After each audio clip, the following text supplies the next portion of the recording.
नमस्कार, मैं हूं दीपक और आप देख रहे हैं डीएसके टॉक्स। आइए बात करते हैं बिग बॉस के कल रात के एपिसोड की, जिसमें कि आपने देखा प्रणीत मोरे का जबरदस्त वाला जलवा।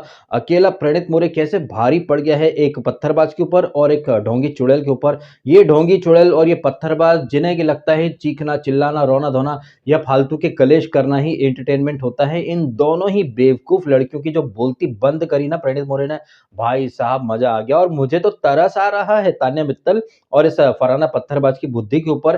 क्या सोच करके ये लोग प्रणीत मोरे से आर्ग्यूमेंट करने चले आए? क्या इन्हें पता नहीं है कि प्रणीत मोरे एक स्टैंड अप कॉमेडियन है और कॉमेडियन जो होते हैं वो वर्ड प्ले के धनी होते हैं। उन्हें पता रहता है कि कब कहाँ कैसे शब्द इस्तेमाल करने हैं। लेकिन ये जानते बूझते भी ये दोनों लड़कियां पता नहीं क्या सोच करके प्रणीत से भिड़ने चली आई। इन दोनों ही उल्टा कमीनियों को लगा होगा कि जिस तरह से हम अमाल को बेवकूफ बनाते हैं, कुनिका को चूतिया बनाते रहे हैं, नीलम को चूतिया बनाते रहे हैं, उसी तरह से हम आराम से प्रणीत को अच्छे से मैनिपुलेट कर देंगे, उसकी बोलती बंद कर देंगे। लेकिन प्रणीत तो प्रणीत भाई साहब, उसने भाई साहब जो धागा खोला है पूछिए मत। Bluetooth device connected.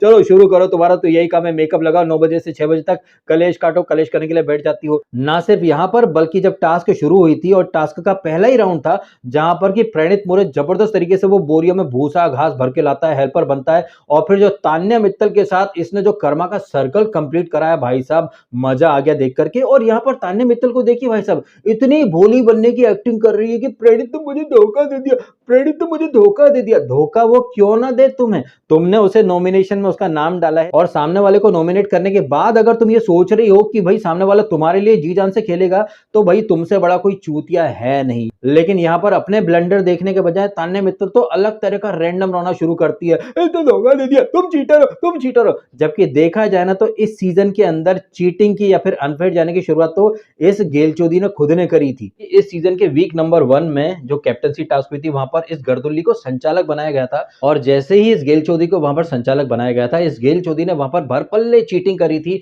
टाइल्स वगैरह गिनने के बजाय सीधे सीधे कुनिका जी को विनर डिक्लेयर कर दिया था। लेकिन यही गेलचोदी कल रोती है कि गौरव ने चीटिंग कर ली, तुम चीटर हो, तुम चीटर हो, तुम अनफेयर खेलते हो, मुझे हराने के लिए सब एक हो गए। कितना भयंकर लेवल का रैंडम रौनक करा है इस लड़की ने, आपने देखा। और इस तरह की हरकतें करके तान्या मित्तल ने एक बार फिर नेशनल टीवी पर खुद ही खुद को एक्सपोज कर दिया है। ये लड़की जो कि मिस ज्ञानडू बनकर के कुनिका जी को ज्ञान देती थी, कुनिका जी आपको पता है छोटी छोटी बातों में इंसान का व्यक्तित्व बाहर आता है। लेकिन ये मिस ज्ञानडू जो कि छोटी छोटी चीजों में दूसरों की असलियत ढूंढने में इतनी व्यस्त हो गई कि इनका ध्यान खुद पर से हट गया और इस चक्कर में इन्होंने खुद मियां फजीहत दूसरों को नसीहत वाली जो कहावत है उसे सही साबित करके रख दिया है। ये तान्या मित्तल जो कि खुद एक नंबर की चीटर थी, एक नंबर की अनफेयर गई थी, और ये मोहतरमा जो कि अक्सर क्लेम करती है कि मैं तो मंदिर जाती हूँ, मेरे घर पर भगवान श्री राम और श्री कृष्ण की कहानियां सुने बगैर हम लोग सोते नहीं है, मैं तो स्पिरिचुअल लड़की हूँ। अगर आप स्पिरिचुअल लड़की हो और अगर आप भगवान श्री राम और श्री कृष्ण की कहानियां सुन करके बड़ी हुई हो, तो आपको अच्छे से पता होना चाहिए कि कर्म के बंधन से कोई नहीं छूट सकता। अगर आपने कुछ किया है तो वो चीज अच्छे या बुरे रूप में आपके सामने आएगी ही आएगी। आपने खुद ने चीटिंग की शुरुआत करी थी, लेकिन जब किसी और ने आपके द्वारा खेला गया दाव आपके ऊपर ही पेल दिया, तो भाई साहब आप बौखला गई हो, सामने वाले को 1760 बातें सुना रही हो। ये बातें आप तब सुनाती जब आपने सामने वाले के लिए कुछ अच्छा किया होता। आप बंदे को नॉमिनेशन में डाल करके आ गई हो, आप आए दिन भाई साहब इनके ग्रुप को पानी पी पी करके कोसती हो। और अगर आप लोगों ने इस टास्क में कोई एफर्ट डाले होते, आपने कोई स्ट्रेटेजी बनाई होती, उसके बाद आप लोग हारे होते, तो भाई समझ में भी आती आपकी बौखलाहट। लेकिन आप लोगों से टास्क में कुछ हुआ तो है नहीं, एफर्ट के नाम पर आपने एफर्ट का ई भी नहीं डाल पाया है, ना आप कोई हेल्पर बन पाए। अगर आप लोग कोई हेल्पर बनते तो अपने लोगों को आगे बढ़ाने में आप लोग एफर्ट डाल सकते थे, कुछ कोशिश कर सकते थे। लेकिन नहीं भाई साहब, आप तो वहां पर नूबड़े की तरह बैठ गए हो। आपको लग रहा है कि बस बोल देंगे बड़ी बड़ी बातें और बाहर पीआर जो है वो महिमा मंडन कर देगा, तो भाई इससे काम नहीं चलने वाला है। टास्क में जो एक पैशन, जो एक हंगर, जो जीतने का जुनून दिखना चाहिए, वो हमें जीके के अंदर दिखा है, प्रणीत के अंदर दिखा है। अशनूर जो कि आपसे उम्र में छोटी है, उसने भी भाई साहब खुद को साबित करा। लेकिन आप लोग जो कि हमेशा बड़ी बड़ी डींगे फेंकते हो, अरे हम स्ट्रांग है, तुम्हारी कोई औकात नहीं है, तुम हो क्या, अरे तू खुशकिस्मत है जो मुझसे बात कर रहा है, तू पता बाहर मेरे से मिलने के लिए लाइन लगती है, अपॉइंटमेंट मिलता है, ये वो। और इस नूबड़ी का वो गेंडा अदरक जैसा भाई, वो बड़ी बड़ी बातें फेंक के गया तो कि दीदी आप तो अच्छी स्ट्रेटेजी बनाती हो, आप तो मास्टरमाइंड हो। तो कल बनाती ना स्ट्रेटेजी कि नहीं, आप तो भाई साहब न 3 में न 13 में, बस बातें बड़ी बड़ी करना है लेकिन टास्क में हगना है। और आपकी वो जोड़ीदार partner in crime Farhana Bhatt पत्थरबाज, वो दूसरों को भाई साहब 2 कौड़ी की तवज्जो नहीं देती है, खुद को बड़ी तुर्र तुर्रम खान साबित करती है, दूसरों को 2 कौड़ी की तवज्जो नहीं देती है, भर भर के लोगों को कोसती है, बिलो द बेल्ट जाती है, खुद को बहुत बड़ी 30 मार खां तुर्रम खान साबित करती है, लेकिन है एक नंबर की नोबड़ी। और कल रात के एपिसोड में ये चीज ऑफिशियली सबके सामने साबित हो गई है, क्योंकि कल आपके पास मौका था, न सिर्फ फरहाना भट्ट के पास मौका था, तान्या मित्तल के पास मौका था, और अमाल मलिक जो कि भाई साहब बड़े बड़े दावे करता है कि तूफान से टकराएगा ना तो हिल जाएगा, तूफान से टकराएगा ना तो हिल जाएगा, मैं शेर हूं, बब्बर शेर हूं, ये फलाना ढीमका, अगर मैं अपनी पे आ गया ना तो आप मतलब किधर भी नहीं दिखोगे।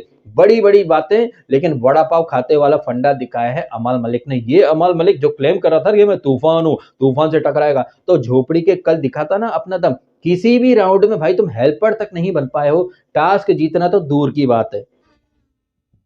गजब बेइज्जती है।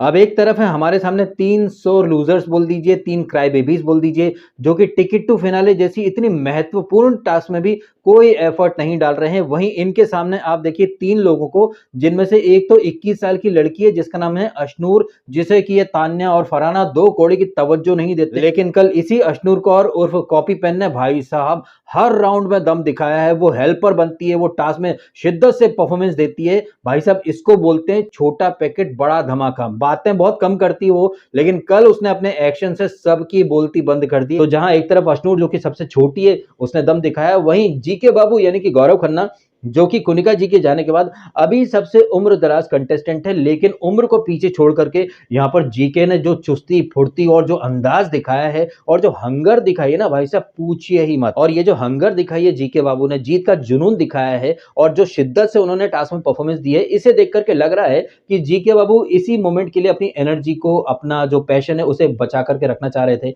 1-2 दिन पहले जीके बाबू ने बोला भी था ना कि समझदारी इसमें नहीं है कि आप हर आर्ग्यूमेंट जीतो, समझदारी इसमें भी है कि आपको कब कहां कितना बोलना है। ओवर कॉन्फिडेंस और कॉन्फिडेंस में बहुत ही थिन लाइन होती है। बड़े बड़े ज्ञान दिए थे जीके बाबू ने, लेकिन कल रात के एपिसोड में दमदार तरीके से परफॉर्मेंस करने के बाद जीके बाबू ने एक बात तो साबित कर दी है कि वो तान्या और फरहाना की तरह सिर्फ बोल बचन नहीं है, सिर्फ वो ज्ञान नहीं देते हैं, बल्कि उस ज्ञान को खुद पर लागू करने का मादा भी रखते हैं, दम भी रखते हैं। जो बड़े बड़े ज्ञान ये कैमरे के माध्यम से दिए थे जीके बाबू ने, उन सारे ही ज्ञान को कहीं ना कहीं टास्क के थ्रू सच करके दिखाया है जीके बाबू ने। इस बात को तो आपको मानना चाहिए, भले ही आप जीके को पसंद करें या ना करें, लेकिन जब आप जीके के सामने दूसरे लोगों को देखते हैं, जैसे तान्या, अमाल, मैं तूफान हूँ, शेर हूँ, तो यहाँ तूफानपंती दिखाते ना टास्क के अंदर, आप तो हेल्पर भी नहीं बन पाए। वहीं अगर आप अमाल के सामने, फरहाना के सामने और तान्या के सामने जीके, प्रणीत और अशनूर को देखें, तो आपको खुद ही जमीन आसमान का फर्क दिख जाएगा। जहां अमाल, तान्या सिर्फ बड़ी बड़ी बातें करते हैं, टास्क में एकदम फुस्सी बम साबित होते हैं, वहीं जीके, अशनूर और प्रणीत ये कम बोलते हैं, लेकिन टास्क में इनका जो परफॉर्मेंस है भाई वो बहुत अच्छे तरीके से बोला है। ना सिर्फ बोला है, बल्कि ये लोग जो है वो टिकट टू फिनाले के दावेदार भी बन चुके हैं। हालांकि इनके साथ साथ ये लोग फरहाना भट्ट को भी दावेदारी में लेकर के आए। वो फरहाना भट्ट जो कि 2 वीक पहले जीके को खरी खोटी सुना रही थी, कौन सा एक्टर है तू, मैंने तुझे नहीं देखा, तू है कौन, मैं जानती नहीं, फ्लॉप एक्टर, पता नहीं क्या क्या सुनाया था जीके को। लेकिन उसी जीके ने कल फरहाना के लिए खेला, न सिर्फ खेला बल्कि मेक श्योर करा कि फरहाना जो है वो टिकट टू फिनाले की दावेदारी में आ जाए। और ये लोग फरहाना को क्यों लेकर के आना चाहते थे, बिकॉज सामने फिर अमाल मलिक होता। अमाल मलिक होता तो मेकर्स कुछ करके, कैसी भी सेटिंग करके इसको फटेला को संचालक बनाते, और फिर अगर फटेला संचालक बनता तो वहां पर अमाल की पौ 12 हो जाती, 5 उंगलियां घी में और सर कढ़ाई में हो जाता। उसी तरह से जिस तरह 2 वीक पहले इसने, अमाल मलिक ने इशारा करा था ना इसको, फटेला को, कि अभिषेक को निकाल दे टास्क से, कितनी बेशर्मी से अमाल मलिक अपनी हरकतें भूल चुका है।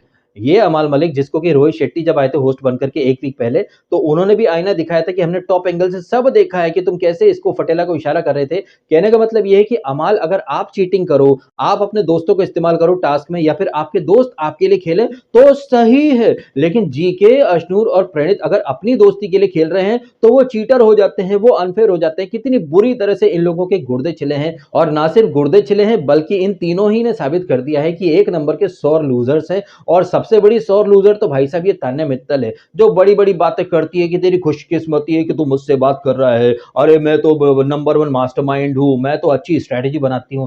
पता नहीं कौन सा सस्ता गांजा फूकती है। तान्या मित्तल की इतनी बड़ी बड़ी बातें सुनकर के ना नासा और इसरो की टीम ने एक जॉइंट ऑपरेशन शुरू करा है, ये पता करने के लिए कि कौन सा गांजा है वो जिसे फूक करके ये लड़की इतनी बड़ी बड़ी बातें करती है, इतना प्रचंड कॉन्फिडेंस आ जाता है इस लड़की के अंदर। वो वाला गांजा हमको भी चाहिए भाई साहब। इस मिशन में ये नासा और इसरो की टीम लग चुकी है। और ये तान्या मित्तल जो कि एक दिन पहले के एपिसोड में किंडरगार्टन के बच्चे के तौर पर इन्हें पोर्ट्रे कर रही थी ना, जीके को, प्रणीत को और अश्नूर को, कि ये किंडरगार्टन के बच्चे हैं, मैं इनके साथ क्या कम्पीट करूंगी, ये तो मेरे लेवल के ही नहीं है। अब किसका लेवल क्या है ये तो हमें पता चल गया। और इतिहास गवाह है कि जब जब इस लड़की ने बड़ी बड़ी बातें करी है, हर बार इस लड़की ने मुंह की खाई है। याद कीजिए वो एपिसोड, जिस एपिसोड में मालती ने इस लड़की को पूल में धक्का दे दिया था, उस एपिसोड में इस लड़की ने खुद को भाई साहब स्कूल की प्रिंसिपल और मालती को एक नोबड़ी बच्ची के तौर पर पोर्ट्रे करा था कि अरे ये जिस स्कूल में पढ़ी है वहां पर हम प्रोफेसर हैं, इस तरह की बातें करी थी। फिर मालती ने इसे पूल में धक्का दे दिया तो ये गर्दुल्ली गेलचोदी रो पड़ी थी। यही गर्दुल्ली गेलचोदी कल क्या बोलती है, अरे ये सब तो बच्चे हैं मेरे सामने, तू देखना मैं कैसे।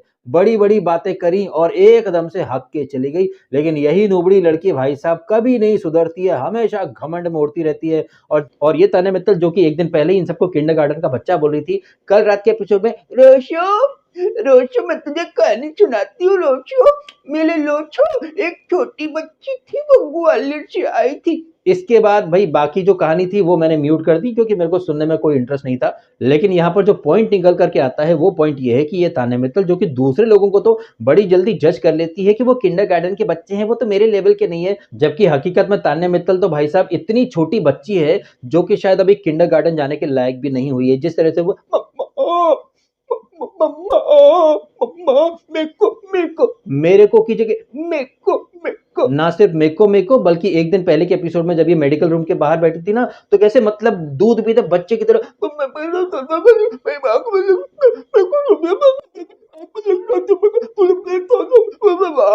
आई विश कि वीकेंड का बार में सलमान खान ये वाले पॉइंट हाईलाइट करें या फिर इस तरह की क्लिप दिखाएं घर वालों को कि देखो भैया ये लड़की जो कि खुद को सदी की सबसे महान स्पिरिचुअल इन्फ्लुएंसर बोलती है, बिजनेस वूमन बोलती है, लेकिन कैसे दूध पीते बच्चे की तरह तुम्हें भी अपने मेरी आदत होती। इस तरह के क्लिप दिखाए जाएंगे भाई, बहुत मजा आएगा। खैर इन सारी बातों के साथ साथ वीकेंड का बार में ये भी हाईलाइट होना चाहिए कि अमाल तुम कर क्या रहे थे टास्क में यार, ऐसे तो तुम बड़ी बड़ी बातें करते हो। सोशल मीडिया पर तुम्हारे फैंस भी बड़े बड़े मतलब कसीदे गढ़ते हैं कि अमाल तूफान है, सबको भस्म कर देगा। लेकिन अमाल के जो फैंस है वो जीके बाबू को पानी पी करके कोसते हैं कि जीके से फिजिकल टास्क नहीं होती है। लेकिन कल तो जीके ने भाई फाड़ के रख दिया फिजिकल टास्क में, चाहे भागम दौड़ी करना हो, चाहे हेल्पर बनने के लिए वो बैग भर के लाना हो, बोरी उठा के लाना हो, फिर अश्नूर के टाइम पर हेल्पर बनना हो, चाहे फिर खुद आगे बढ़ के जंप करके वो टास्क जीतना हो, हर जगह जीके ने अपनी शिद्दत और अपने जुनून को दिखाया है। जीके के साथ साथ यहाँ पर प्रणीत मौर्य, अरे भाई साहब उसका तो कल जबरदस्त लेवल से जलवा था, ना सिर्फ टास्क में बल्कि टास्क खत्म होने के बाद जिस तरह से अकेला प्रणीत मौर्य भारी पड़ा है दोनों ही उल्टा कमीनियों के ऊपर, भाई साहब काबिले तारीफ है। इन सारी चीजों में हमें अश्नूर को नहीं भूलना चाहिए, छोटा पैकेट बड़ा धमाका वाला अंदाज उसने जो दिखाया भाई साहब काबिले तारीफ है। अब आज रात के एपिसोड में यही सारे लोग इंक्लूडिंग फरहाना भट्ट जो कि जबरदस्ती में खैरात में वो टिकट टू फिनाले टास्क में आ गई है। इन सारी बातों के बारे में आपकी जो भी है प्रतिक्रिया, आपके जो भी है रिएक्शन कमेंट के माध्यम से शेयर अवश्य कीजिएगा। वीडियो अगर अच्छा लगा है तो लाइक जरूर कीजिएगा और कीजिएगा चैनल को सब्सक्राइब। मिलते हैं आपसे अगले वीडियो में, फिलहाल अपने समय निकाला वीडियो देखा आपका बहुत बहुत धन्यवाद। Thank you so much.